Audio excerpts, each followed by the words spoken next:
Yes, this is acceptable. Zelkov! Training bout, now! Must you insist on startling me so? Did I catch you off guard? Come now, you are better than that. Our work for Princess Ivy demands unflappable metal. Your will must be steel. So, training bout. Face me. Apologies, but I am presently preoccupied. What is it this time? Watching birds? Sculpting clay? Your smirk tells me it must be some silly new obsession. I am painting, and I require silence to focus, if you would be so kind. I knew it would be painting someday. Set it aside for now. Single combat awaits. This pursuit is important to me. Please find another training partner. Is this art of yours more important to you than our friendship, Zelkov? You are my only colleague. It is important we spend time together. Too focused to respond, ignoring me completely. Seems I am alone again. Zelkov, our time is at hand. Prepare yourself! Again, I am afraid I must decline. I tire of hearing that. It is not your right to deny me this way. Face me in mock battle now. Or I will fight your artwork in your place. What? You always have time for some trivial obsession. Never for your friend. How are we supposed to bond? Calm yourself. I hear your concerns, but destroying my art will not make this better. It would only ensure I not speak to you again. Put down your weapon, Kagetsu.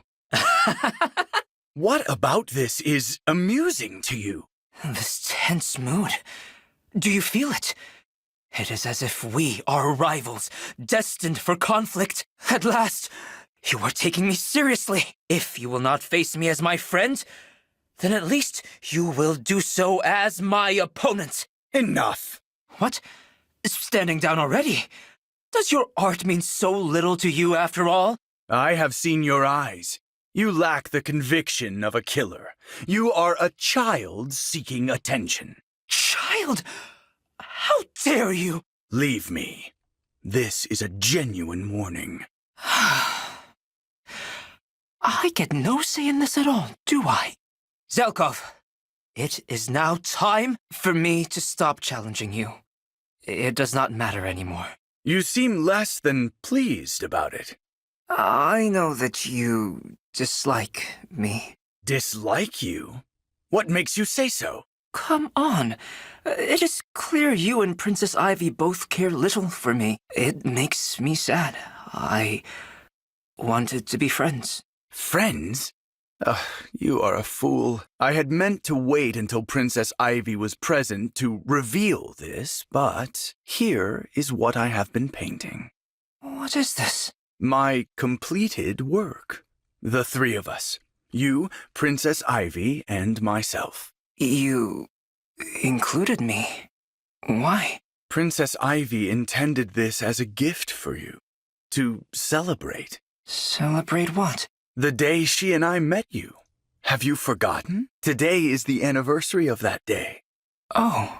You came to Elugia Castle in search of challenging duels. Your search for stronger opponents led you all the way from your homeland to us. I defeated every foe the castle could muster for me. Until you. That was my first ever defeat. I was crushed. But King Hyacinth was delighted by your skill. He pressed you into Princess Ivy's service.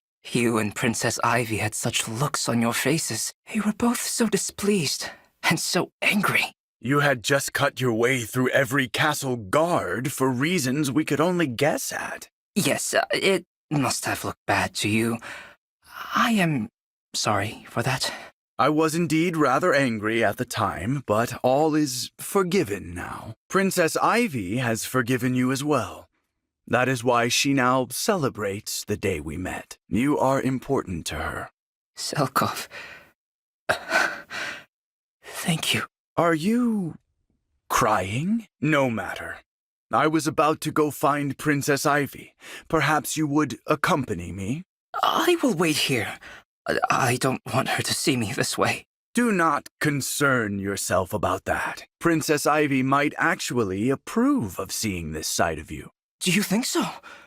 Are you both so truly accepting of me? Come, Kagetsu. My heart bursts with love for you and Princess Ivy. My exploded heart will love you forever. You know what, Rosato? You're quite cute. I've always thought so. Oh, I'm so flattered. Thank you. The fact that you're so consistently adorable, well, I admire that. What's your secret? Not sure I've got one. I guess I just try to be my best self. I think about who I am inside and I bring it out. Yeah? Sure.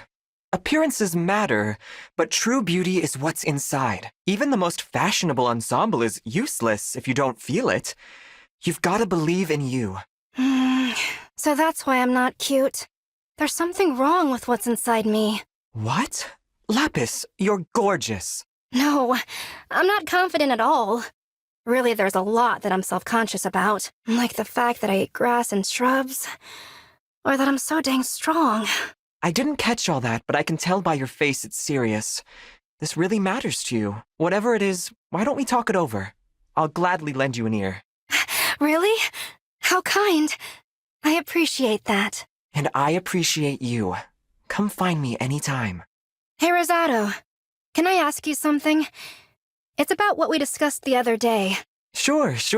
You said the secret to cuteness is confidence. Well, how did you find your confidence? I don't know. I think it must have come from how I was raised. I see. I was born in a village near the Lake of Mystery. Some people call it the Village of the Fair Folk. It's a place of wonder, beauty beyond the silly expectations that come with stuff like gender. Wow, I've never heard of such a place. Everyone accepts everyone there. However you see and present yourself, you're beautiful. That was my normal growing up. It was a big shock when I left, seeing how different I was, but I realized I love being different. And I want everyone to know being different is amazing. You're saying being different is good? Not just good. Amazing! Your differences are what make you unique. What make you... you. In a way, being apart from my home village has made me even more confident in who I am. Huh. So your uniqueness became a source of confidence. I like that. Me too. And if it helps you at all, that makes me even happier. Thanks. Everything you've said has resonated with me. Let's chat again soon. All right? Of course. Anytime. Rosato, I want to thank you for sharing with me the other day. The truth is, I'm different too. Tell me all about it. I want to know everything unique about you. Well, my family is, poor. Very poor.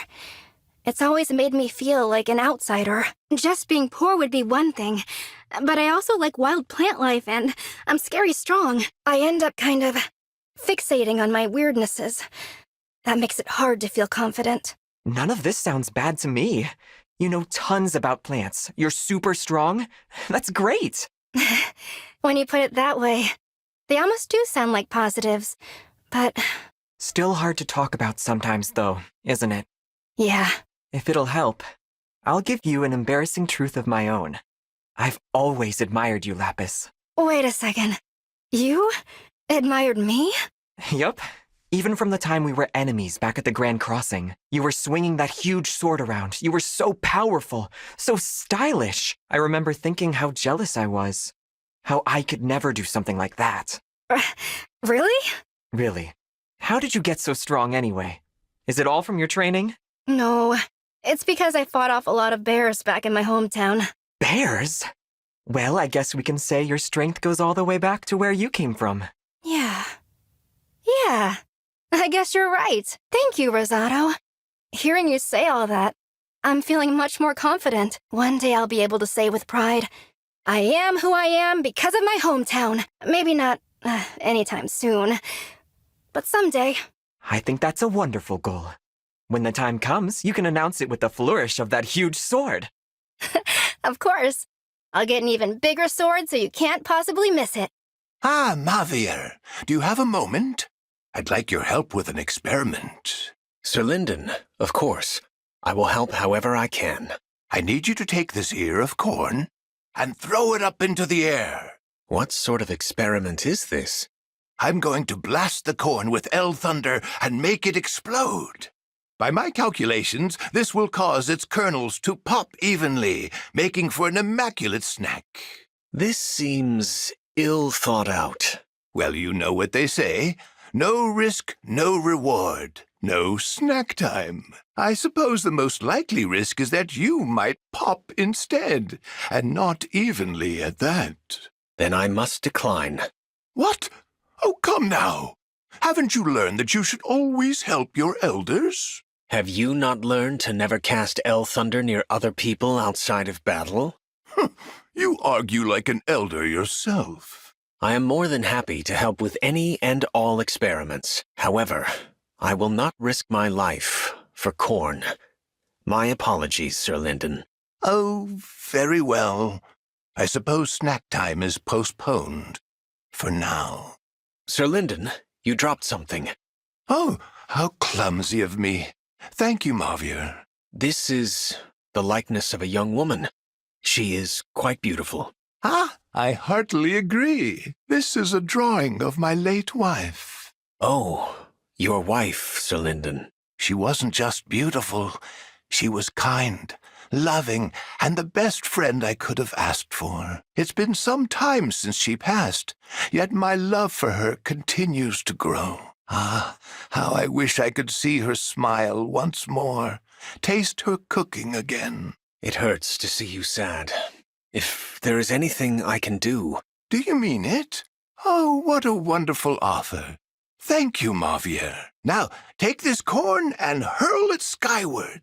What? Not this again. Oh, but my dear late wife loved corn, you see. She would want us to celebrate her this way. Now then, whenever you're ready, I'm standing by to blast. I know what you're thinking, but don't worry. I probably... No, almost definitely won't miss. No. Goodbye, Sir Lyndon.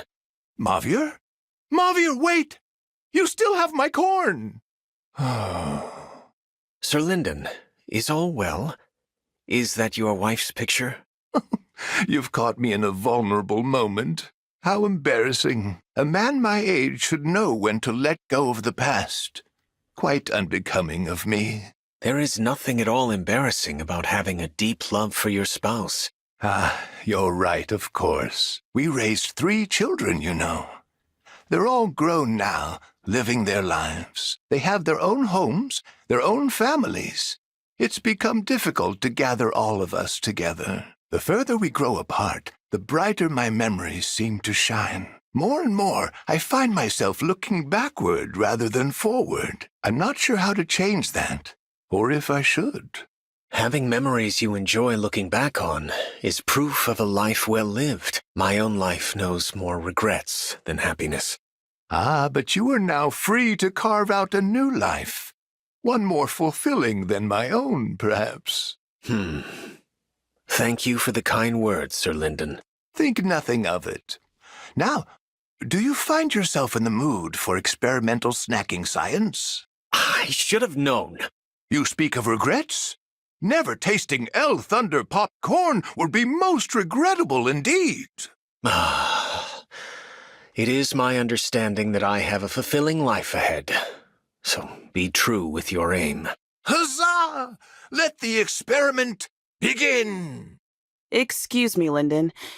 Do you mind if I ask you a bit of an odd question? Ask away, Saphir. Well, actually, never mind. Forget I said anything.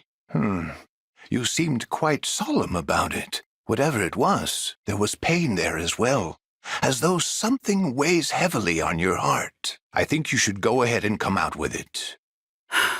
Okay. About 30 years ago, you'd already begun your career as a soldier of Elusia, right? Indeed I had. I joined as a royal soldier almost immediately upon graduating Elusia's National Academy. You must have taken part in campaigns against Brodia around that time, then. Yes. Yes, I did. If I were to name a town or a village in Brodia, would you remember if... No, this is inappropriate. I shouldn't be asking. Saphir, I'm sorry to bother you. I hope I didn't offend. Well now, this bears some looking into. Saphir, may I speak to you for a moment? Of course, Lyndon. What is it? Your guess that I was an Aleutian soldier about 30 years ago was correct. That said, my tour of duty never brought me to any rural fishing villages. You looked into this. Into where I'm from. Indeed. All right, I'll say it. Elusia attacked my home village 30 years ago. A lot of folks were killed.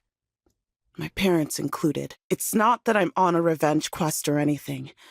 I haven't been searching for their killers. But if you were a soldier in Elusia at that time, I couldn't help but wonder. No, your suspicions are only natural. I would wonder the same thing in your shoes. I still shouldn't have asked. We're on the same side now. There's no need to dig this up. If you want to hate me, Saphir, you have the right. Even if you wanted me dead, I'd allow it if it would ease your pain. What? Why would you say that? Because I mean it. I may not have done any harm to your parents personally, but I was a soldier in that war. I can easily see a world in which it was I who ended your parents' lives. I am a man long past his prime.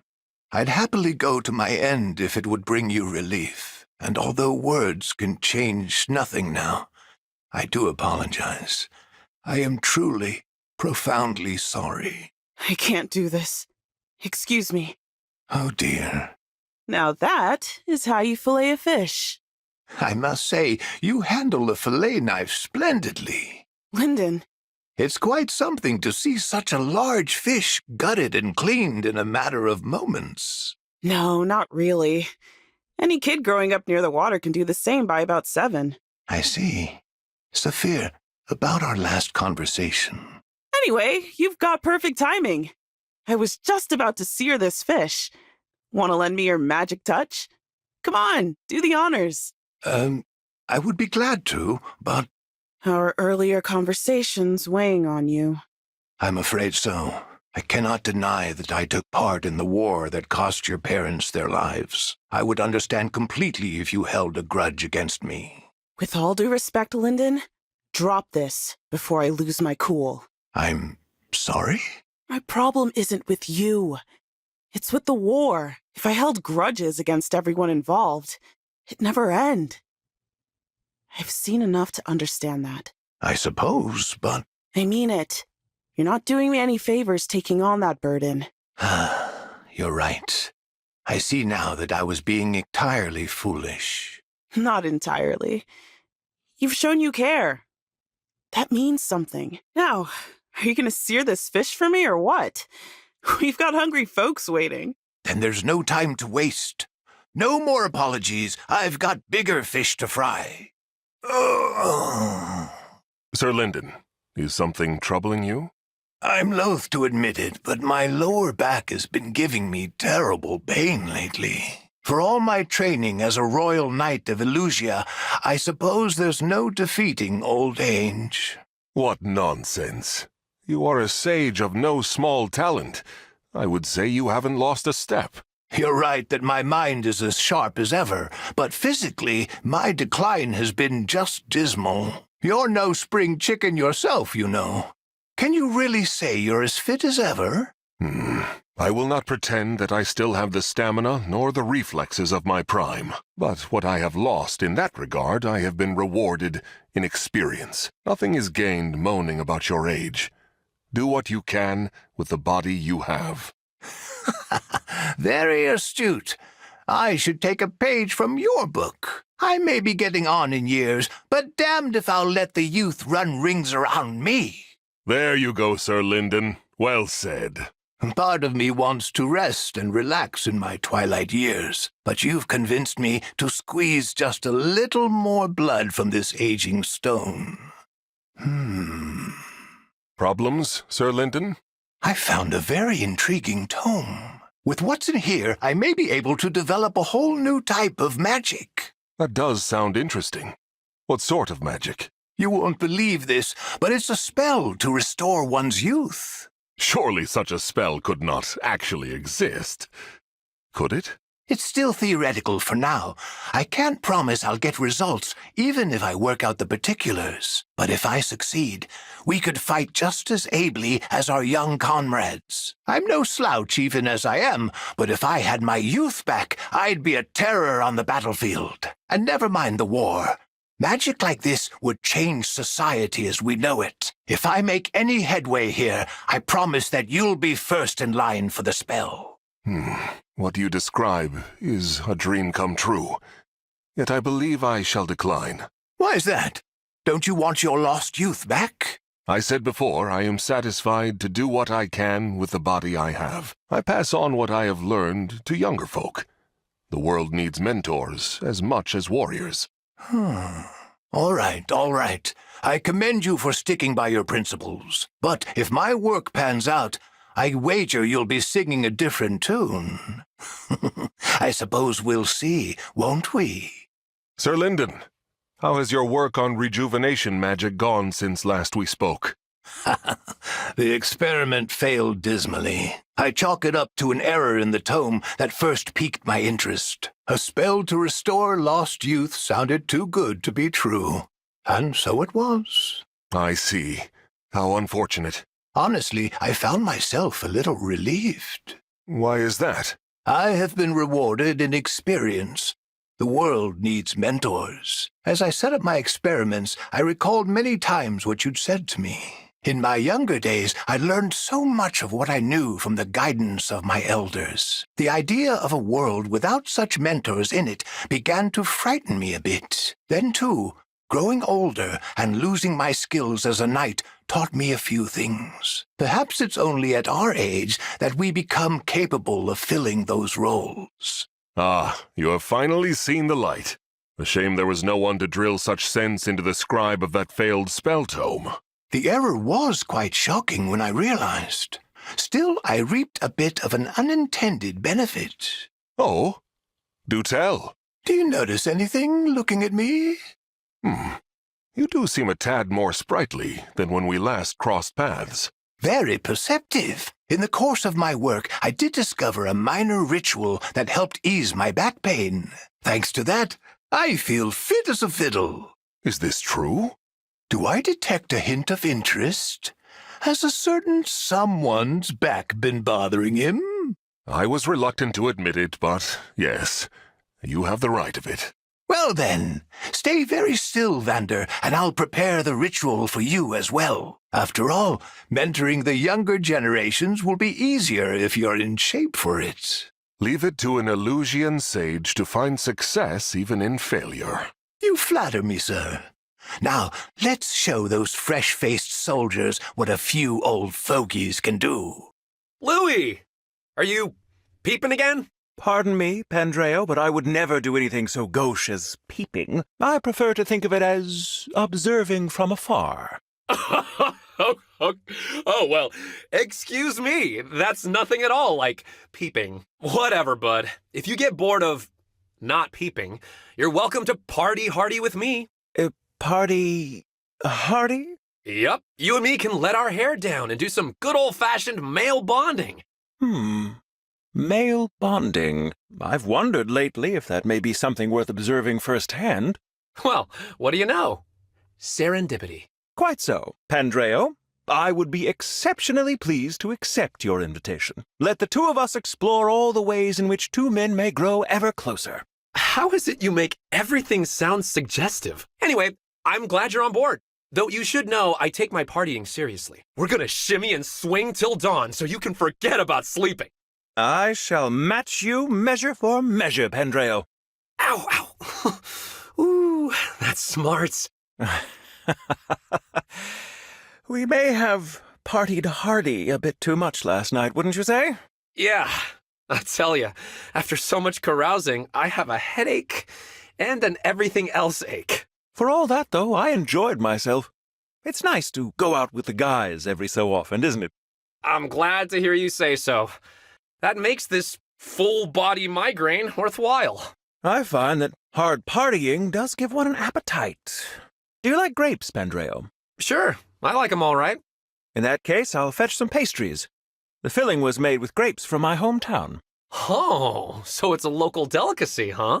Sure, give me all you've got. All I've got. If you like, but I feel I ought to caution you against overindulging. Well, I'm not going to eat it all by myself. I'm thinking it might be nice to put some treats out for my flock. Oh, you keep animals? My congregation. They like having a casual environment to pray and hang out, you know? I'm sure a platter of tasty pastries will bring even more people in the door. Plus, one of my congregants is a merchant. He might want to import those grapes of yours. Ah, very considerate of you. Always thinking of ways to assist your flock, aren't you? That's my whole job. I might not always look or act like it, but I am a man of the cloth. My doubts have been thoroughly laid to rest. With all that said, I can't quit partying. You'll come with again, right, Louis? Naturally. I am at your command, Pandreo. Oh, sorry, Louis. I didn't see you there. I get very focused when I'm praying. Never fear. I had hoped not to disturb you. Did you have a question? I've already told you all the good observing spots I can think of. No, there is something else on my mind today. I thought I might ask you to say a prayer for my mother. Forgive me if I'm misremembering, but I thought your mother passed away. You recall correctly. I was very young then and too devastated to do anything but take each day as it came. Though it embarrasses me to admit that it's taken so long to realize this, I don't believe I ever gave my mother a proper send-off amidst all the tumult. I see. My family were never very deeply religious, you see. No offense intended. Oh, none taken. Religious or not, you wish her a peaceful rest. I respect that. I'm sure she will be glad to hear that from her place in the heavens. Thank you, Pandreo. Are you sure I'm the right messenger, though? A man of the cloth I may be, but I'm not what most would call conventional. You don't think someone else might be more suitable? No, my choice is deliberate. If someone is going to give her a memorial service, I would prefer it to be a dear friend. Gotcha. Well then, I'm happy to help, Louis. Let's pray, shall we? Our guiding soul, who art above. Mother, may your soul find peace. What's the matter, Louis? Can't take your eyes off me? Indeed, Rosato. I find you positively enchanting. Wait, really? In every movement and speech, you are a fountain of energy. To my eye, it is sublime. I was teasing, but I love your honesty. I thought you were mainly interested in seeing people socialize, though. Is it the same thing to watch me without anyone else around? It's not so different. Some people display boundless reserves of energy even when alone. When you spot a puppy gambling in the road, is it a lesser sight for having no playmate? No, of course not. I rest my case. You're a fascinating guy, Louis. We never talked much before, but now I really want to get to know you. And I you, Rosato. To that end, why don't you join me for tea? I could serve it in a very charming tea set. Amazing. Let's go. Really? You don't think they're cute? Don't test me, Rosato. I will never bend on this. Look closer. Not even a little? Not in the least. They contain not a single iota of cuteness. Weird. I know you like grapes, so I thought you'd like these little guys too. I guess sea grapes aren't for everyone. They are also seaweed, not grapes. They are vile pretenders to the name. I despise them. They resemble real grapes, but they are salty, and after eating them, so was my language. Huh. Well, I like them. They're like cute little balls of ocean. They taste like the sea. Is that so? My apologies, then. What are you apologizing for? I try to appreciate the things my friends like to the extent that I can. However, I draw the line at sea grapes. It's fine, Louis. We can like different things and still remain friends. Truly? Then would you object if I continue to observe you? I should hate to abandon the sight of my dear Rosato going about his day. Of course. Get ready to burn the image of my cuteness straight into your eyes. Consider it burned. Hey, Louis, hold still a sec, okay? Paper and ink. Are you drawing a picture? As I recall, you have a knack for drawing landscapes with both speed and skill.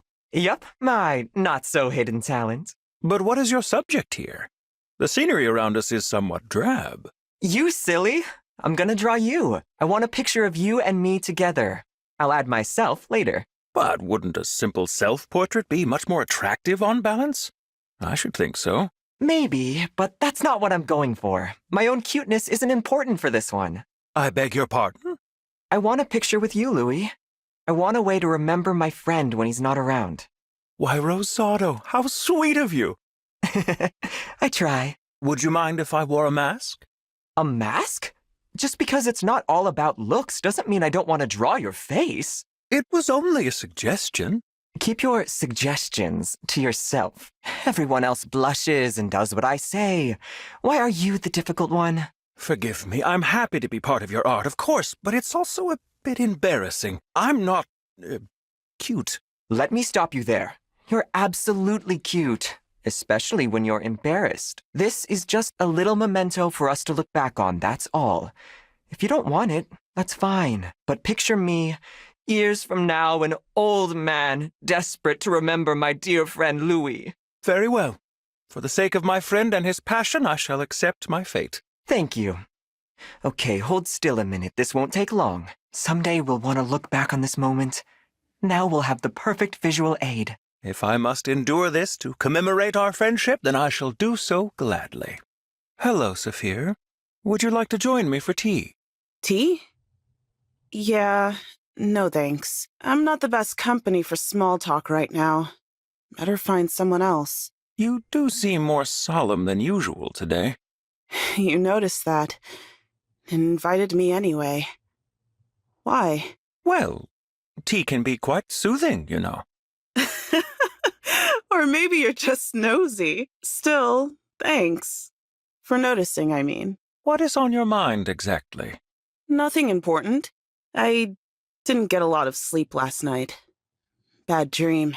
How dreadful. Feels ridiculous saying it out loud. I'm not a kid anymore. Shouldn't be bothered by nightmares. Not so. Even the strongest among us can be greatly troubled by them. Maybe you're right. Are you sure you wouldn't like me to put on some nice warm tea? It may not drive away your nightmares, but it could ease your mind somewhat. When you put it like that, I guess I may as well accept your invitation. As I hoped you would. Gotta say, Louis, I didn't expect a cup of tea to put me so at ease. Weirdly enough, though, it has. I'm pleased to hear it. I'd be delighted to make tea for you any time you wish. Appreciate it. Another sleepless night? Yeah, I've got this recurring nightmare, reliving the time my parents and best friend were killed in front of me. Soldiers from Elusia attacked the fishing village I grew up in. I was just a kid. It happened decades ago, but I can still see it like it was yesterday. I hoped it would fade as I got older, or get easier to deal with as I got stronger. Neither has panned out. I'm starting to think I'll be stuck with that memory forever. This cannot be easy for you. I offer my deepest sympathies. Nice of you to say, considering how awkward I've made your tea time. Not at all, Saphir. Feel free to talk to me about anything you like. Alas, all I can do in return is listen and pour the tea. That'll do just fine. Thanks, Louis. Oh, wow, this tea takes me back. Something about the taste, the smell, it's so familiar. That is because I looked into what sorts of teas are popular around your hometown. That explains it. But why go to the trouble? It's not like this tea is anything special compared to what you can get in Firene. You carry with you painful memories that never fade, though you dearly wish they would. I have seen you struggle with these memories time and time again. Now, I cannot banish them for you. I haven't that sort of power. I suspect that no one does. But lately, I had a thought. Painful memories are not the only ones that can be tenacious. I see what you're getting at. And you might be onto something. As soon as I tasted this tea, so many memories came rushing back. A field my friend and I raced through. The trees we sat under to talk and trade dreams. My father sailing off to fish. My mother's face while cooking dinner. 3 of us at the table. Happy times. I'd almost forgotten them, but they've always been there, haven't they? Just so. Maybe that's what I'll dream tonight. If I do, it'll be thanks to you. I am glad to have been of service. Something else to think about, Louis. These happy memories we've made together, will stick with me forever, too. I believe my memories of you will be equally long-lasting, Saphir. Ah, Yunaka! You're just in time. I am? That never happens. Wait, what am I in time for? Would you care to join me for tea? I greatly prefer to have company with my tea than to drink alone. Oh, that sounds like fun. Sure, I'd love to. Splendid. Here you are, then, freshly brewed. Don't mind if I do. Ah, wondiferous. This might be the best tea I've ever had. You're great at this. Oh, you're too kind. I have ample access to high-quality leaves, thanks to the sterling tea field near my home. I started brewing tea for my family at a young age. I've had plenty of time to master the art. That's amazing. Your family's got it made, getting to drink tea this good all the time. Possibly. And your own family, are they in good health? Oh, my family? Well, you see, they're mostly... How should I put it? They're just... Yeah... Ah, I withdraw the question.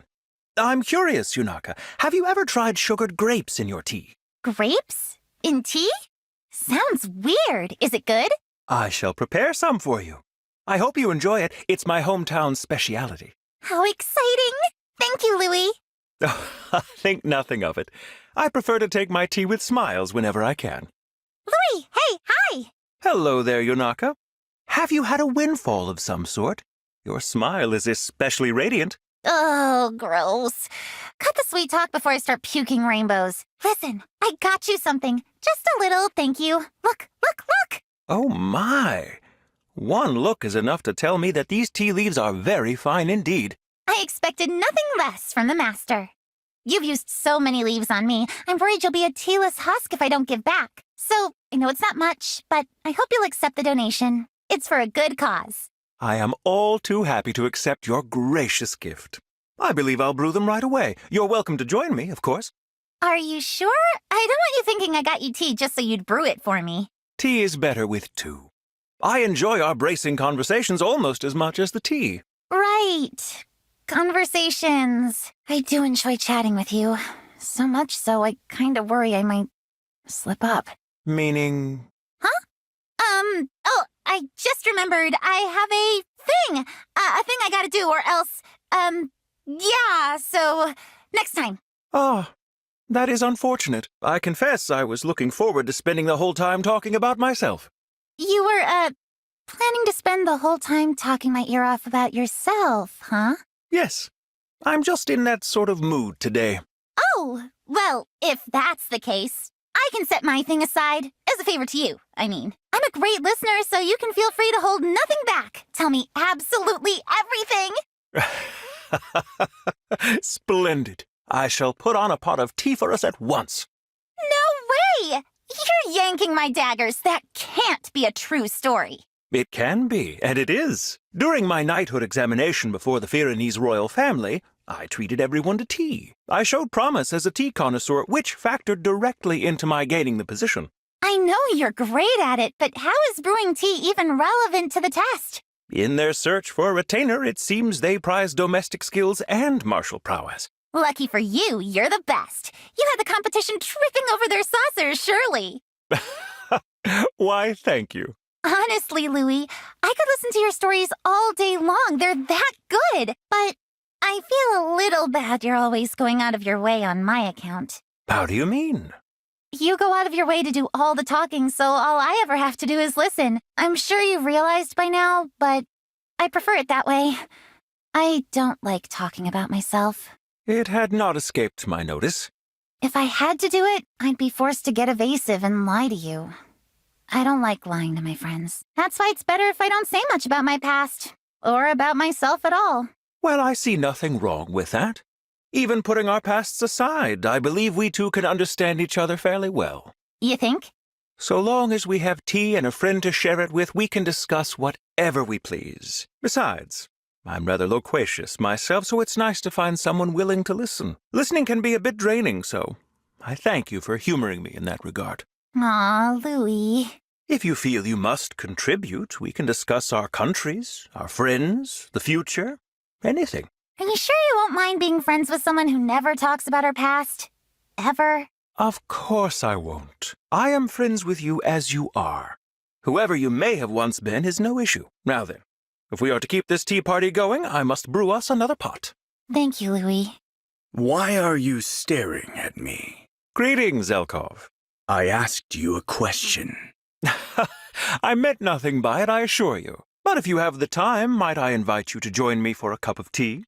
This invitation makes little sense to me. You and I are not exactly close. It is because we aren't close that I invited you.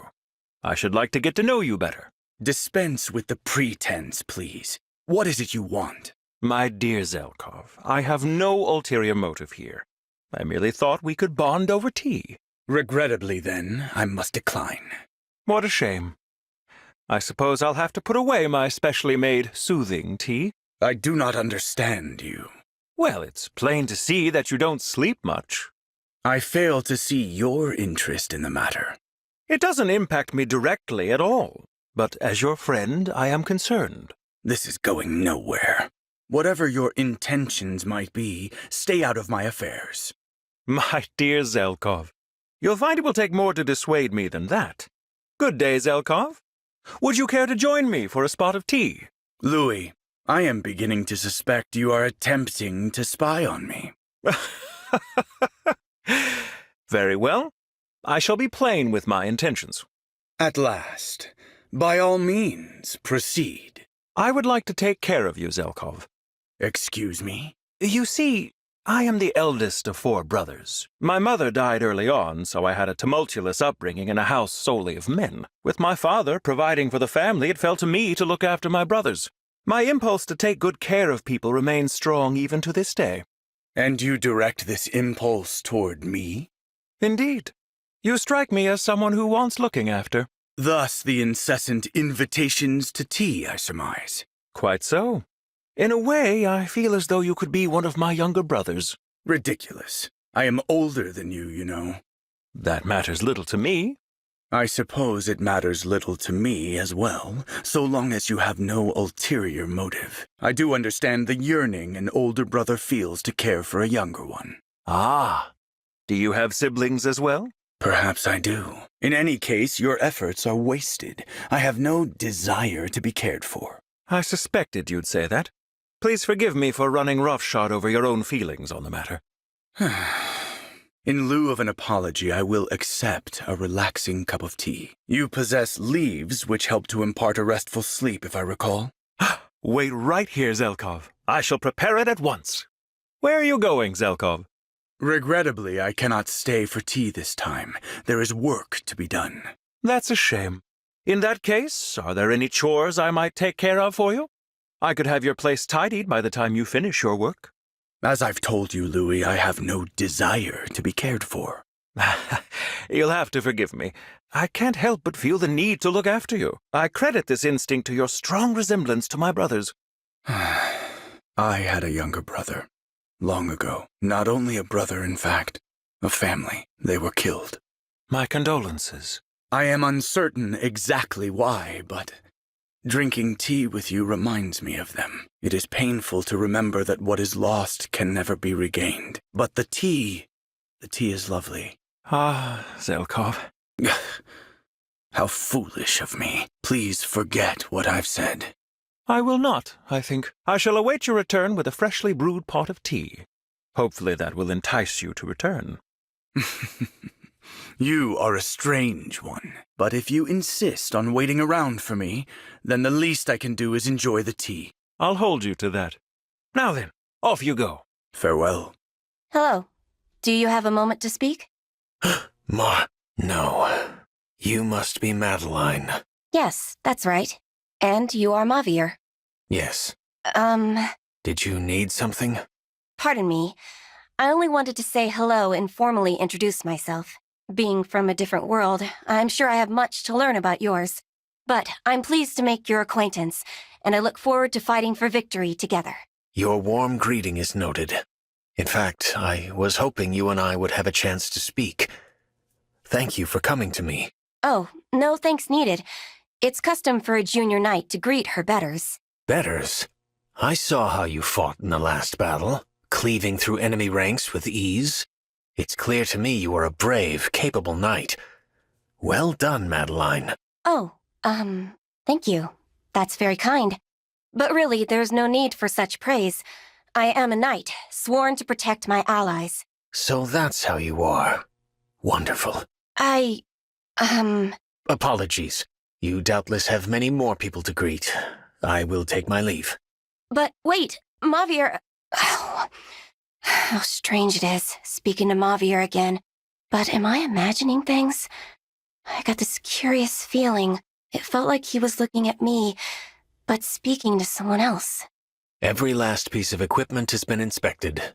Time for a break, I think. Yes, you certainly deserve one. Since you organized everything beforehand, the work went rather quickly. Really, that was a tremendous help. Well done. I'm just happy to be of service. Dividing the items by size and type was a smart touch. You have a mind for logistics, and it must have been no mean feat sorting such a large stockpile. Your efforts are noted. It was nothing, really. Oh, dear. I don't know how to say this, so I'll just come out with it.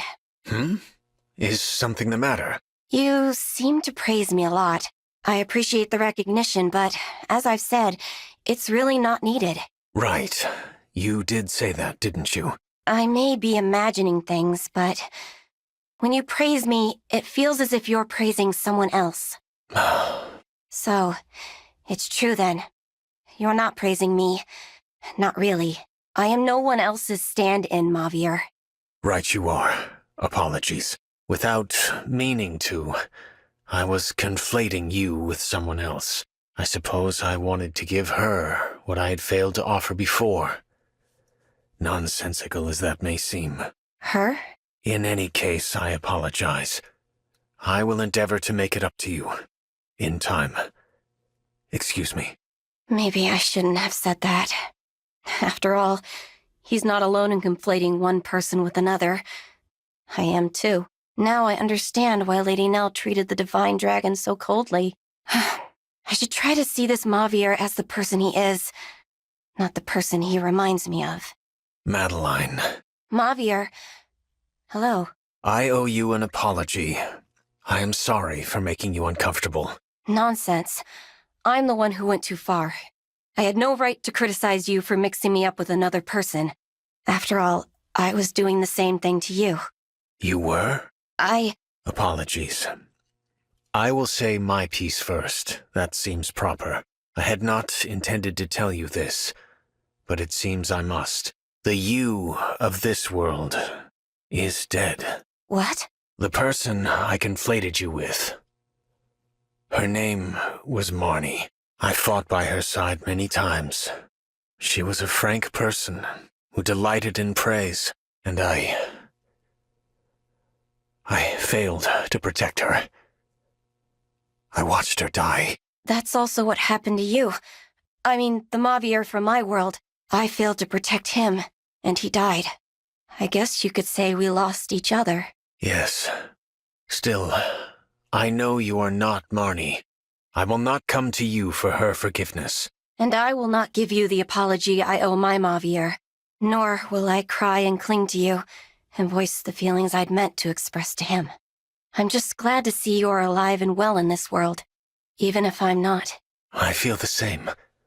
It brings me comfort to know there is a world in which you survived. I wish you the greatest happiness. Thank you, Mavier. I promise, I will never again conflate you and Marnie. You have my word. Standing before me, I see none other than the brave knight Madeline. The words of praise I give you are yours, and no one else's. I appreciate that. In truth, though, I do not praise people often. You may not hear much of it. All the better. I don't need praise. Then again, earning yours might be an enticing challenge. I'll be sure to train enough that I do. Very well. I am glad that we see each other as we are. Now we can truly become friends. Here's to dominating the battlefield together. Yes, Mavier. I'm going to make you proud. Lady Vale, forgive the interruption, but I'd like to formally introduce myself. Huh? Marnie? Is that you? Madeline, actually. Pleased to make your acquaintance. Oh, Yes, of course. Nice to meet you. And you. I swear, as a knight, I will do all I can to support you in battle. You know, Mavier told me about you. He said you were strict, but kind and noble. Javier? You must mean... Sorry, yes. The one from my world. But from fighting by your side, I believe you're quite similar to the Vale he spoke of. Thank you. Really, that's kind. Is something wrong? The way you're looking at my face... Oh no. Do I have something in my teeth? Excuse me while I find a mirror. No, it's not that. You just look like someone I used to know. Your smile. It reminds me of hers.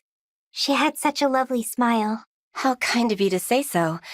My parents like to say that one's face reflects one's inner self. So in complimenting my smile, I feel as if you're praising my very soul. Not that praise is what ultimately matters. As a knight, I care only about doing what's right. You don't care about praise. Oh, dear. I meant no offense. Really, I did appreciate the compliment. It's not that.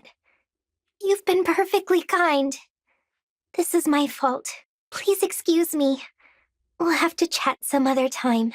Of course, Lady Vale. I look forward to it. Madeline, I'm sorry for getting so emotional the last time we spoke. No need to apologize, Lady Vale. I just hope that you're all right. I am. But I want to talk to you about something. Certainly. It would be my privilege to hear what you have to say. Thank you. You see, it's about a knight named Marnie. Someone you resemble. When I was fighting against the divine dragon, I was under the spell of an enchanted helmet. Marnie tried to break this helmet, and she managed to put a crack in it. Thanks to that brave act, I regained my senses. I feel that I owe her my life. Just the sort of courageous act I'd expect from one of your knights. Yes. But because of it, Marnie was killed. What? She gave her life for mine, and I didn't have a chance to thank her or say goodbye. I know that you're not her, but I still wanted to explain my feelings. I see. You're right. I'm not Marnie. But I believe I know how she felt. A knight's duty is to lay down her life for those she serves. For you, I am sure she did it gladly. And what a wonderful knight that makes her, to have fulfilled her purpose. But don't you see? It was my fault she died. Forgive me if I am overstepping. But given the chance, I doubt she'd do anything differently. Huh? In her situation, having carried out my duty as a knight, I would have no regrets, and I would feel great pride to be remembered with such fondness. I hope so. You're very kind, Madeline. You know, if Marnie were alive, I think she'd be a knight like you. I take that as a high compliment. Lady Vale, I'd like to thank you for sharing Marnie's story with me. It was no trouble at all. Thank you for hearing it. I can't imagine how it felt to endure losing such a brave and loyal knight, and to continue fighting with that pain in your heart. You must be quite strong indeed. Please know that this isn't idle flattery. I just think you've done so well. You think I've... what? Apologies. I just felt that you deserved praise for standing tall after that tragic loss. I am speaking well above my station, I know. But it needed saying.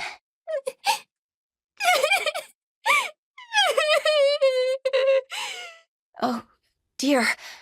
Lady Vale, forgive me for speaking out of turn yet again. No. These are tears of joy. Javier told me what Marnie's last words were at the end. Marnie said exactly what you told me just now. Tell her she's done so well. You had no way of knowing that, but still you said it. Finally, I could hear her parting words for myself. I can't stop crying. I see. Well then, Lady Vale, will you take me as your knight? What? I cannot replace Marnie, and I don't intend to, but I want to take up her role, to protect you and remain by your side.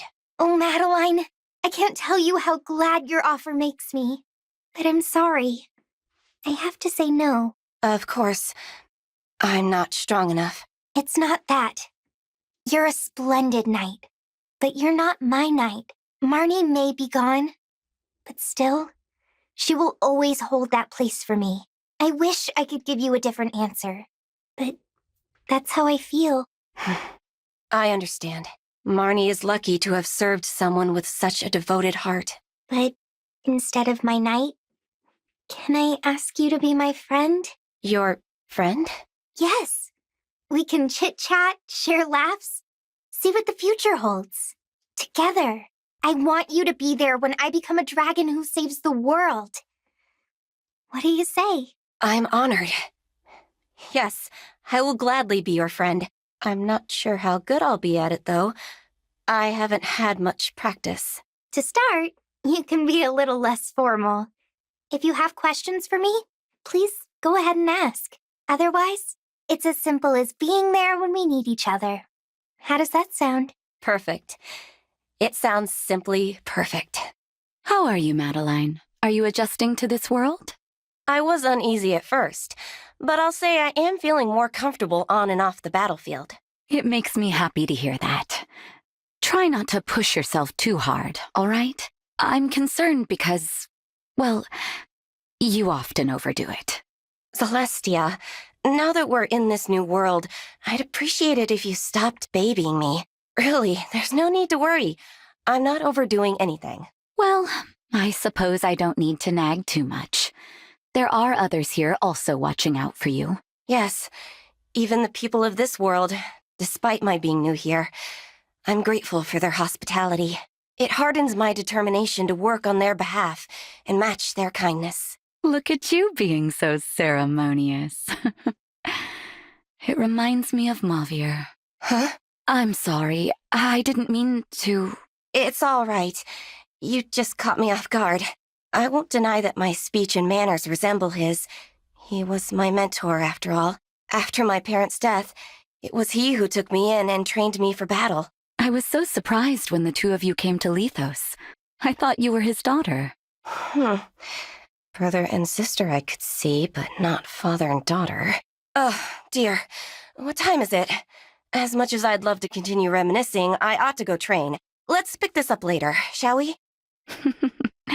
Well, she is growing up to become a fine young woman. I was hoping we could reminisce, Madeline. You and Mavier met in your hometown, is that right? Yes. I had just lost my parents and was trying to protect my town from the corrupted. One day, a huge horde, the biggest I'd ever seen, descended on the town. They surrounded us. There were fires, people dying in the streets.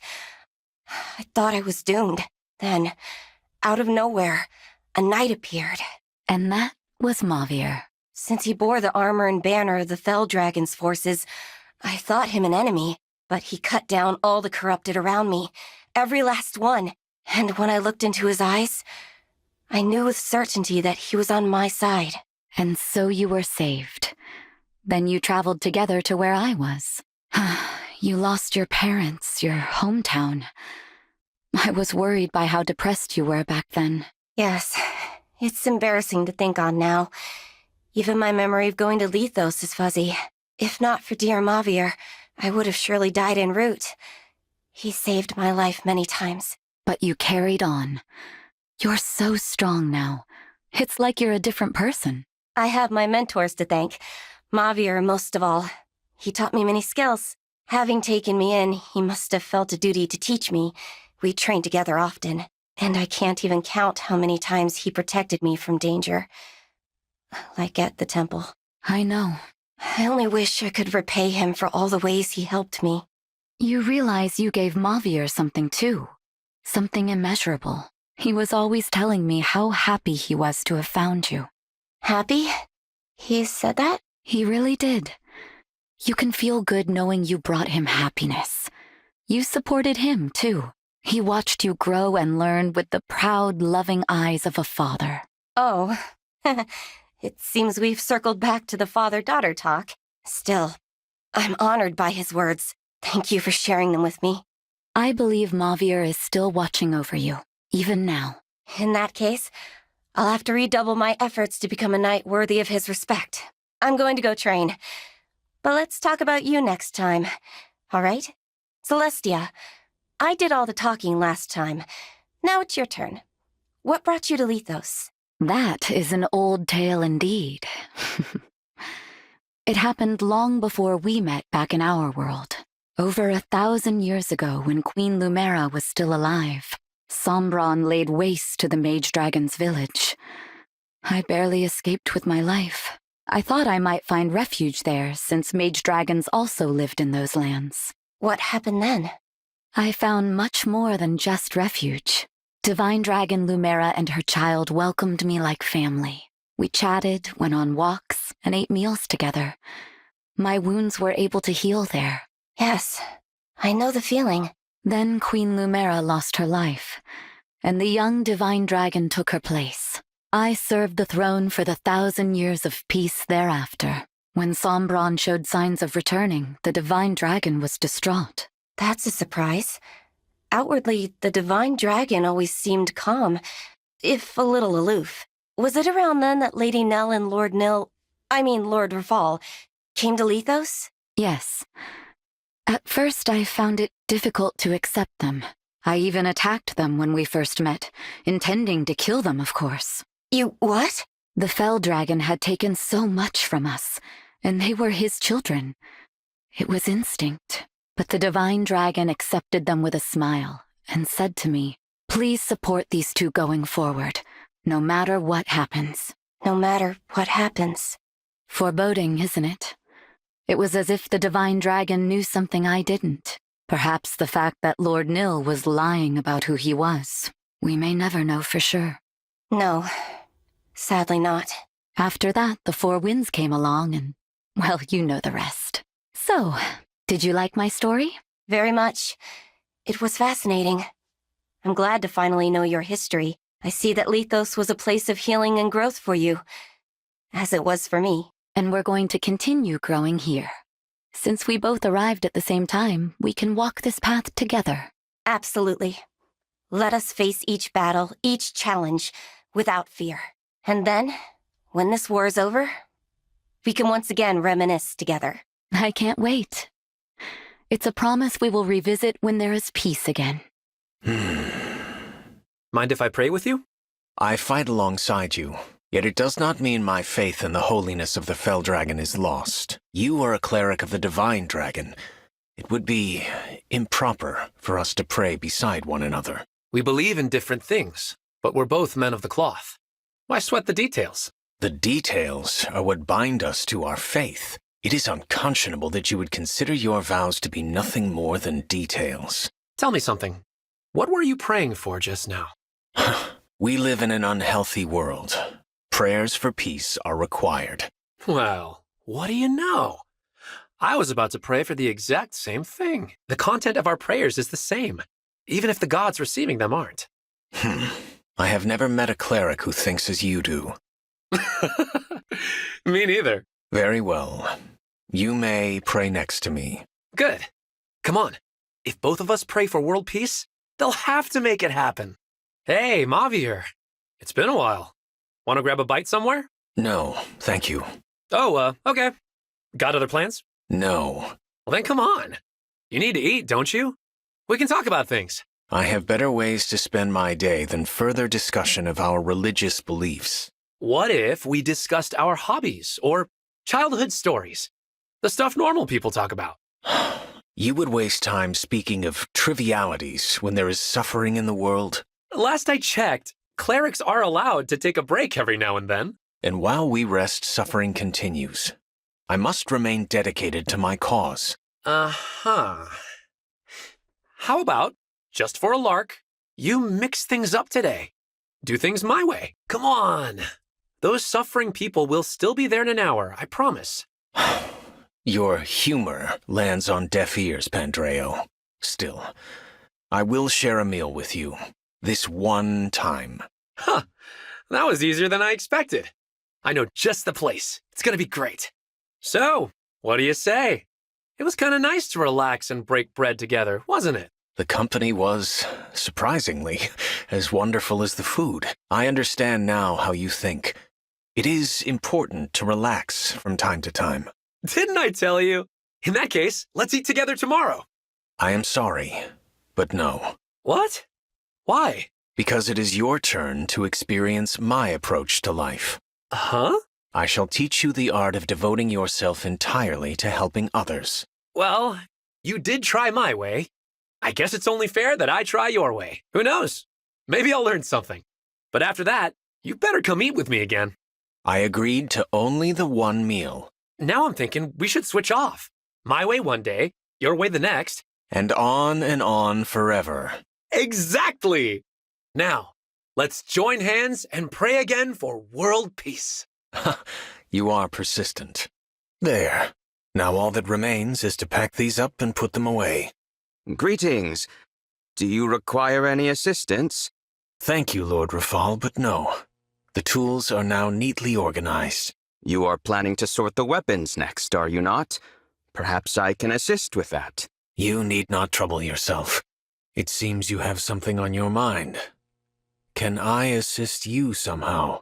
I can see that my efforts to be considerate have come to naught. No need to rub it in. Not at all. You are still new to this world. If I can ease the transition in any way, I will. I do not require anything at the moment. Good. If that changes, I assume you know how to find me. I would extend to you the same offer. I know you have a tendency to overwork yourself. Try to rest now and again. Thank you for your concern. 3 more trips should suffice. Hauling crates, are we? Allow me to help you. The sentiment is appreciated, Lord Rafal, but that is entirely unnecessary. Whatever you think of my appearance, I possess more than adequate strength for this task. I am aware of that. Why do you seem so eager to be of assistance to me? Are my efforts to help you a nuisance? No, but they are somewhat perplexing. Perhaps if you explained the reasoning behind them, I would be more inclined to accept. This appears to be difficult for you. I will not force the issue. When you feel inclined to explain, I will be ready to listen. For now, I will return to my work. I should have expected he would notice. I must decide how much to tell him. It is not an easy decision, but I ought to be certain how I feel before I speak with him again. Mavier, speak with me for a moment. Very well. What about? Our conversation the other day. There is something you should know. Is this about why you have been so eager to be of assistance to me? Yes. There was a man by the name of Mavier in my world, who greatly resembled you. I caused that man's death. So, this is a matter of atonement. That is not what I... Perhaps you have a point. This guilt I feel is a heavy burden. I am not the person you hurt, Lord Rafal, no matter how much I may remind you of him. Regardless of your feelings, I am in no position to accept an apology or to offer forgiveness. That is true enough. To you, my account is no more than the tale of a complete stranger. Precisely. Anything I might offer you would ultimately ring hollow. You should focus your efforts elsewhere. Wise words. No amends I make to you will counteract the evil I have done at all. My paltry overtures have been nothing but a childish attempt to soothe my own ego. If it is any consolation, I understand how you feel all too well. I also have a great deal for which to atone. I hope that you are able to do so. Neither of us can alter the past. The best we can do is improve the future. If we can make the world better than it was before we damaged it, that will be a start. You set a fine example. Perhaps following it will ease my burden. If that is the case, I will be glad for it. Now, I have more crates to haul. Would you mind lending me a hand? Certainly. Hey, Mavier. Rosado. Are you always this, tense? I do not intend to be. Come on, relax. How can you stay grumpy looking at this cute face? Grumpy? Well, such is my life. As for cute, I have little experience. Please see my reaction as uneducated rather than rude. Oh, that's it. I think I get it now. Get what? You're uninitiated. You haven't developed your cute sense. No wonder you're a bit of a grump. I can help with that. Let me teach you all about cuteness appreciation. Get you enjoying life. That is not necessary. Are you kidding? It's top priority. Not being able to feel cuteness is like... It's like not being able to taste the heat in a spicy stew. I do appreciate a spicy stew. Okay then, teach me about cuteness. Yes! Leave it to me. You're gonna love this. Okay, look at this accessory case. Seems kinda ordinary, right? Wrong. Bunny ears! Isn't that the most adorable thing you've ever seen? I agree that it looks like a rabbit, yes. Okay, more straightforward. What about this handkerchief? It's got pretty summer flowers. The embroidery is quite well done, but as for what is cute about it, I am sorry.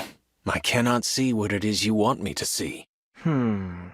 You're a tough one, but I still think we can make headway.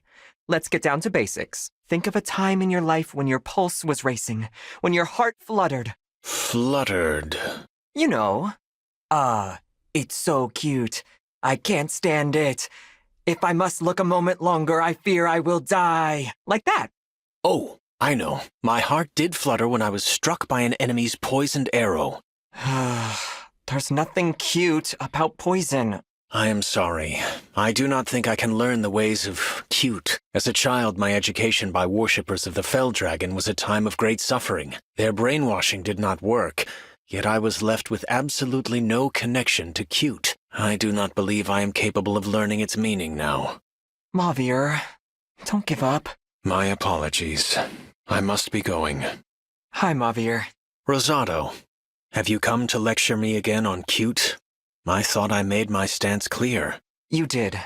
And I know my timing wasn't great. I don't think someone as kind and focused as you can put the war aside until it's over. I am rather focused, yes. Lack of focus leads to defeat, in battle and in life. You have seen what I could not. If I had realized it myself, I could have spared you the trouble. For that, I apologize. No, don't apologize. But if it's okay with you, I'd like us to make a promise to each other. What kind of promise? Once the war is over, once there's peace, let's make it a point to broaden your horizons. Once there is peace, you say? You are a strange one. I think you would be more fulfilled if you spent your days with other people. I'm not making this promise with them, though. I'm making it with you. I appreciate that. So can we call it a promise? We'll explore the cuteness of the world together in peacetime? If that would please you, then yes. We shall travel whenever you like. Together we shall see cute, and we will eat only the spiciest of stews. Oh, right. Spicy stews. Sure, whatever's fun for you, we'll do it. I look forward to it. Sir Vander, you are following me. Explain yourself. You are a valiant guardsman, alert at all hours. The people could ask for no better protector. Keeping an eye on me? Oh, just the one. It's nothing personal. Are you afraid I might switch allegiances again? I wasn't saying that, no. Alas, not everyone is convinced you are trustworthy, as of yet. Understandable. There is much for which I must atone. I hope I might earn your trust, yet I understand your continued need for surveillance. It's not really surveillance, per se. I'm just watching from afar. I am working diligently, so I may be worthy of everyone's trust. Working hard is all well and good, but trust is a precious commodity. Harder to earn than lose. Trust is a precious commodity. So I am aware. Vander hates me as well. Quite understandable, given my actions towards Queen Lumera. Back on guard duty today, I see. I feel more at ease when I work. Of course, I apologize that my patrol may make your continued surveillance more challenging. Indeed. You are making my life quite difficult. My apologies. I was joking. Goodness now. I'm just doing my job, watching you do yours. You do as you like. I'm not about to be prescriptive with how you handle your duties. Sir Vander, what are your thoughts, considering my past actions? Well, which particular action concerns you? I am sorry about Queen Lumera. I am especially sorry it took me so long to speak these words. What matters is that we are allies. I have no intention of dwelling on the past. Were Queen Lumera here, she'd accept you, Sir Mavier. Therefore, I'll do so in her stead. You do not hate me for what I have done? Why would I do that? To what end? No point in going on with that attitude. I've watched you long enough now to know that you're a good person at heart. Keep in mind, your life will bring you plenty of opportunities to set things right. Sir Vander, I appreciate your concern for me, and also your advice. I have a request of you, Sir Vander. A request? How intriguing. Let's hear it. Would you tell me more of Queen Lumera? Of Queen Lumera? I wish to know as much as possible about the woman who died because of me. So be it then. However, I have so many memories of Queen Lumera that it's difficult to pick one to share. Ah, yes, that's the one. A piece of silverware, a fork, passed down the generations at Lethos Castle, was stolen. A search for the thief revealed the fork was taken by a lady-in-waiting. Before acting, I asked Queen Lumera how to deal with the thief. She said to do nothing at all. I said if the thief were not made an example of, then the guard's reputation would be tarnished. I was deeply troubled at the time. And what happened? The next morning, the fork had been returned to its proper place. I never learned why she stole the fork, or what she hoped to do with it, but Queen Lumera understood the situation, and solved it without effort or intervention. That is the sort of person Queen Lumera was. Always kind, always striving for peace. She was a truly magnificent person, loved and respected by one and all. If only I could have known then the powerful regret that I would know today. You protect people from harm. You're carrying out her will, whether you intend to or not. I am happy that you feel that way, but I cannot yet agree. How different life might have been had I met someone like you much earlier. It may be late, but we have met, and that means you're on the right path. I fear that not everyone will accept who I am.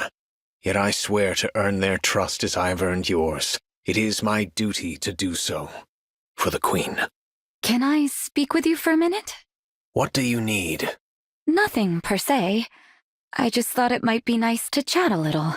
Your voice and mannerisms. They remind me so much of the Mavier that I knew. Why are you crying? I'm sorry. I really wanted to apologize. What for? For letting you die. You were like family to me. Oh, if only I had pushed myself a little harder back then. If only I hadn't left you alone. Look at me. Yes. I cannot accept your apology. Oh. I am not the aggrieved party. The words have no meaning to me. I may have the same face as your former ally, but we are not the same person. You're right. I apologize for acting foolishly. You're just so much like him. It's hard not to feel as though he's back. I will admit to experiencing similar thoughts when we first met. Your name is also Mavier, is it not? Yes. I imagine you already know, but I'm Celestia. If it's all right with you, I'd like for us to be friends. Very well, Celestia. I look forward to working with you. Likewise, Mavier. Are you on break as well? Do you mind if I join you? By all means. Thank you. You are staring at me. I apologize. It's just so wonderful to be able to spend time with you like this. Is it? Don't worry, I'm not confusing you for the Mavier I knew before. It's just really nice to spend time with a new friend. I see. Even so, I will admit to some curiosity. What was my analog like? The Mavier I knew was the one who started the Four Winds. He was a stickler at times, but He was kind and strong, a remarkable second-in-command. He was in a position of authority then. Yes. As founder, he could have made himself the leader, but he insisted that I take that role. Although there were times he took charge, like when I would forget to eat regular meals. He would sometimes scold me, too. Sit down and eat properly. It seems you had a good relationship. If only I could say the same. Oh? No matter. Thank you for indulging me. Do you know my counterpart from this world very well? Not very well, but I do know her. I'd like to hear about her sometime. If you insist. Do you remember my request? I wanted to hear about my counterpart from this world. I suppose I did agree to that. You look uncomfortable. Is this an awkward topic for you? No, but bear in mind that much of what I am about to tell you does amount to hearsay. Of course. In this world, we formed a group that came to be known as the Four Hounds. The group's purpose was to enact the will of Sombron. Your counterpart was its leader. So then, were you the second-in-command in this world? That role was filled by a different man. Zephyr, the Four Hounds' leader, claimed to think of us as a family. Claimed to? Her actions did not match her words. She was harsh, destructive, but above all, lonely. I have heard that her draconic instincts were abnormally powerful, even for a mage dragon. It is said that her home village was destroyed by an uncontrolled surge of her magic. Some go so far as to say that if Sombron was not the fell dragon, then she would be. No, that couldn't possibly... What I do know is that she relentlessly sought Sombron's affection, pushing all others away. The Four Hounds were always at arm's length from one another. Personally, I never minded, but perhaps it is because we were not a true family that we went so very wrong. I see. Not a pleasant tale, I know. Mavier, I don't think we should aspire to be friends after all. It seems I have offended you. Not at all. I think I would like for us to become more like family, as we were in my world. Would you? Why? I suppose I want to make sure you don't feel compelled to go down the wrong path this time.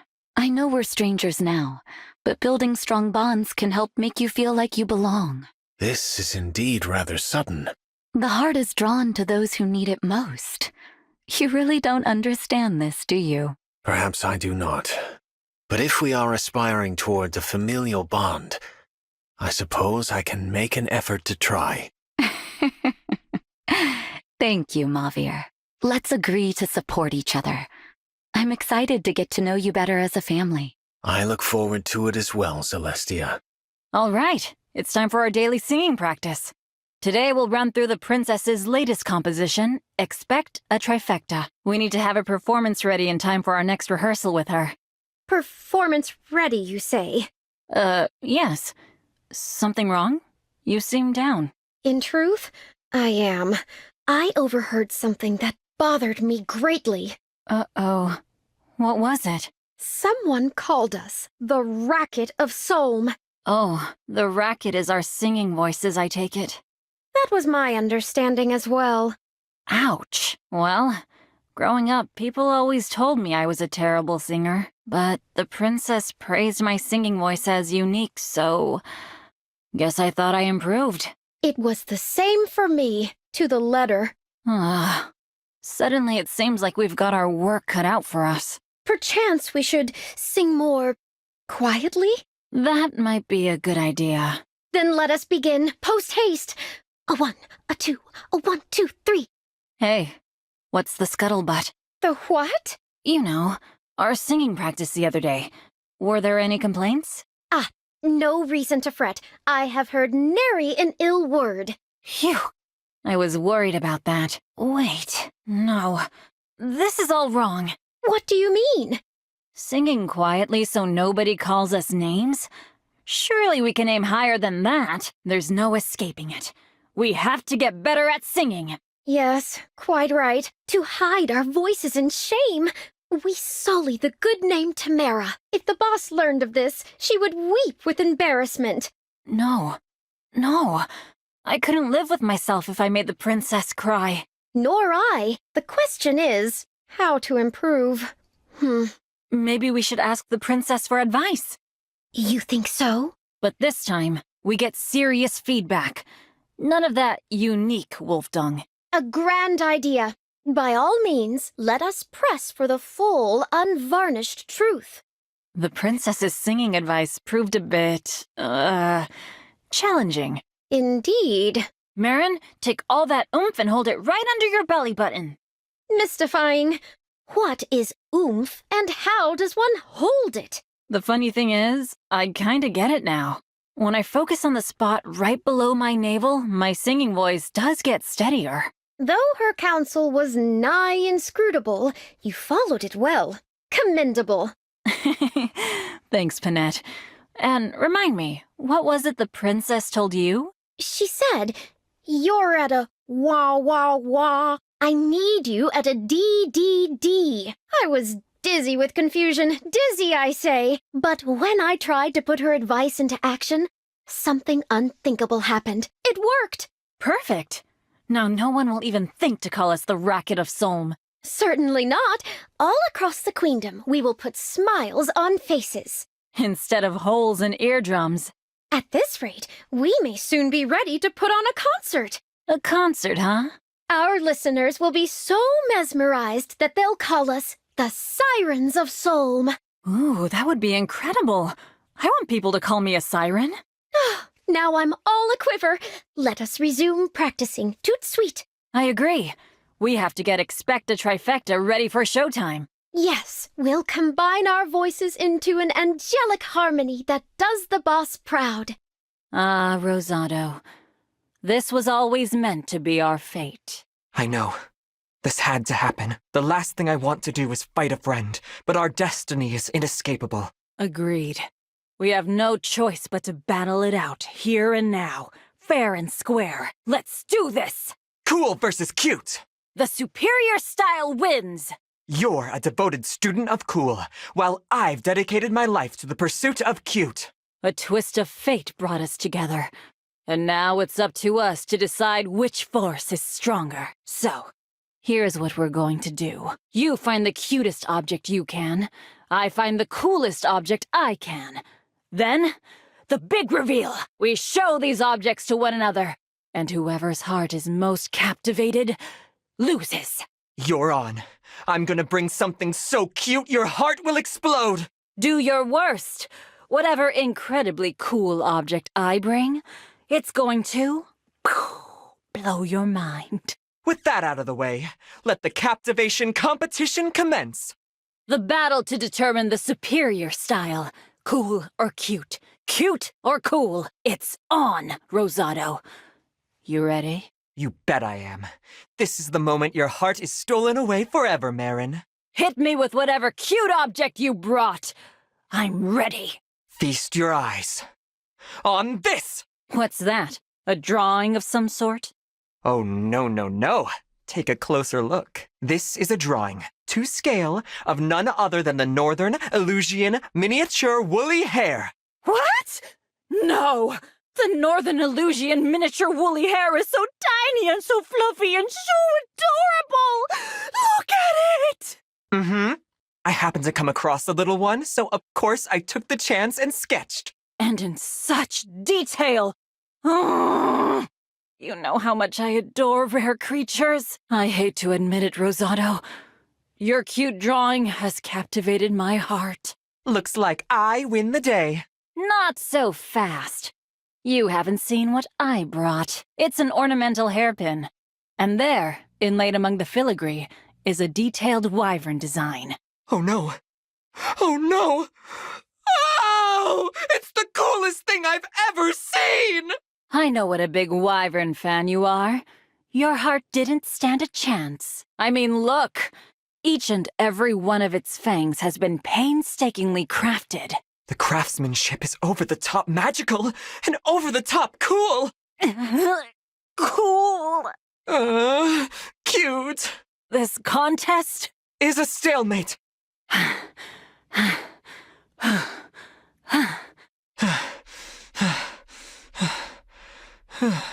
Rosado, I think I finally figured something out. We've been at these cool versus cute-offs for a while now, and we still can't declare a winner. Agreed.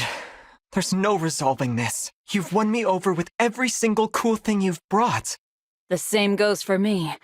I've adored every single cute thing you've shown me. There's only one thing we can say for sure. Coolness and cuteness are both amazing! Yes, it doesn't matter which one wins.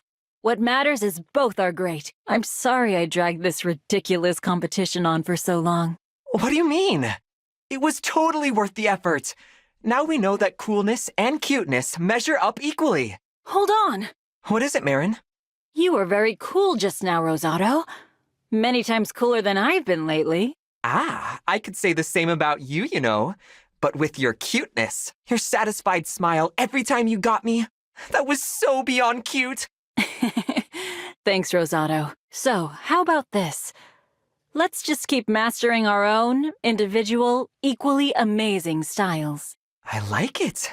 You continue to be the genius of cool, and I'll keep aspiring to greater heights of cute. We can be rivals and walk different paths, and we can still cheer each other on. Yes! Rosado and Marin, best foes forever. Hey, Marin! You look like you're lost in thought. You could say that, Princess Tamara. Well, what's on your mind? I was thinking about why I left my village. Ah, yeah. You didn't want to become the next village matriarch. Yes, that's right. It was decided I had to take my mother's place. But I had always dreamed of being a knight. The whole thing was unreasonable. So I left. You were a free spirit, even back then. I wouldn't call myself a free spirit. Not really. But after traveling on my own for a while, roaming with nowhere to go, I met a fearless woman riding on a wolf. Now she was a free spirit. Who, me? Free spirit may not even cover it. You took on an entire gang of bandits by yourself. And out of nowhere, you charged in to help. I'll never forget that day. Neither will I. I didn't realize it then, but that chance encounter would change my life. You know, sitting with you by a toasty fire, it feels just like the good old days. Yes, we shared many a night like this after that first encounter. Our scuffle with the bandits, back when we were just a couple of travelers roving the queendom together. At the time, of course, I had no idea my princess was actually a princess. You never asked. Honestly, I assumed you'd piece it together. Listen, Princess Tamara. Most royals don't sneak out of their castles to rain justice on unsuspecting bandits. Yeah, well, I'm not most royals. No argument there. But really, do you remember how shocked I was to learn that you were the Princess of Solm? I had just gotten through telling you, basically my whole life story, how I had always dreamed of becoming a knight, but my lineage made it impossible. I told you that was the reason I ran away from home. And then, you... I asked if you really, truly wanted to be a knight. And I said yes. With my whole heart, yes. You placed your sword on my shoulders, one after the other, and said, I hereby deem thee a knight of the queendom. And I laughed. I thought it was all in fun. But you weren't laughing, my princess. You were looking at me like you meant it. I'll never forget the look on your face when you knighted me. So serious. Well, yeah. I was dead set on it. After all our time on the road together, I could see what a good person you were. I'd have been crazy not to pin you down as soon as I could. My princess, you flatter me. Though, I do wish you had revealed your identity beforehand. This again? It just slipped my mind, that's all. I told you right after, didn't I? We even went to your village together. Yes, that's true. The way you bowed your head before my mother, the village matriarch, and then boldly asked if she'd give the knighting her blessing. I've never seen her so shocked. But she agreed on the condition that I return to lead one day. Your mother's a good woman. She could tell our hearts were set on it. From then on, I was yours. That was the day the clouds opened, and my life filled with sunlight. And you called me a flatterer. So help me, your radiant luster will never dim.